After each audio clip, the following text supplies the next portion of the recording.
ಧಾನ್ಯದ ಹೊಲ ಶಾಂತವಾಗಿ ಕಾಣಬಹುದು, ಆದರೆ ಕೆಲವೊಮ್ಮೆ ದೊಡ್ಡ ಸಮಸ್ಯೆ ಅದೆಷ್ಟೋ ಸಮಯ ಕಣ್ಣುಗಳಿಗೆ ಕಾಣಿಸದೇ ಇರುತ್ತದೆ. ಅದೇ ಸಣ್ಣ ಕೀಟ ಮೊದಲು ಎಲೆಯ ತುದಿಯಲ್ಲಿ ಮೊಟ್ಟೆ ಇಡುತ್ತದೆ. ಅದರ ಹುಳು ಗಾಳಿಯಲ್ಲಿ ತೇಲಿ ರೇಷ್ಮೆ ದಾರಗಳಿಂದ ಬೇರೆ ಗಿಡಗಳಿಗೆ ಹೋಗುತ್ತದೆ. ಆಮೇಲೆ ಗಿಡದ ಕಾಂಡದೊಳಗೆ ನುಗ್ಗಿ ಸುರಂಗ ಮಾಡಿ ಒಳಗಿನ ಭಾಗವನ್ನು ತಿಂದು ಹಾಕುತ್ತದೆ. ಇದರಿಂದ ಹೊಸ ಎಲೆಗಳು ಒಣಗಲು ಶುರುವಾಗುತ್ತವೆ. ಇದನ್ನೇ ಡೆಡ್ ಹಾರ್ಟ್ ಎನ್ನುತ್ತಾರೆ. ಗಿಡ ಪ್ರಜನನ ಅವಸ್ಥೆಯಲ್ಲಿ ದಾಳಿ ಮಾಡಿದರೆ ಬಿಳಿ ತೆನೆ ಆಗುತ್ತದೆ. ಗಿಡ ಚೆನ್ನಾಗಿದೆ ಅನ್ನಿಸಿದರೂ ಹೊತ್ತಿನಲ್ಲಿ ಧಾನ್ಯ ಬರುವುದಿಲ್ಲ.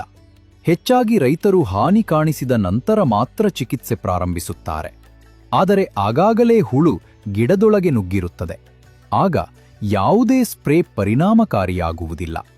ಆದ್ದರಿಂದಲೇ ಸಮಯಕ್ಕೆ ಸರಿಯಾದ ಕ್ರಮ ತೆಗೆದುಕೊಳ್ಳುವುದು ಮುಖ್ಯ. ಮೊದಲ ಸ್ಪ್ರೇ ನಾಟಿ ಮಾಡಿದ 15ರಿಂದ 30 ದಿನಗಳ ನಂತರ ಗಿಡ ವನಸ್ಪತಿ ಅವಸ್ಥೆಯಲ್ಲಿ ಇರುವಾಗ ಡೆಡ್ ಹಾರ್ಟ್ನಿಂದ ರಕ್ಷಿಸಲು.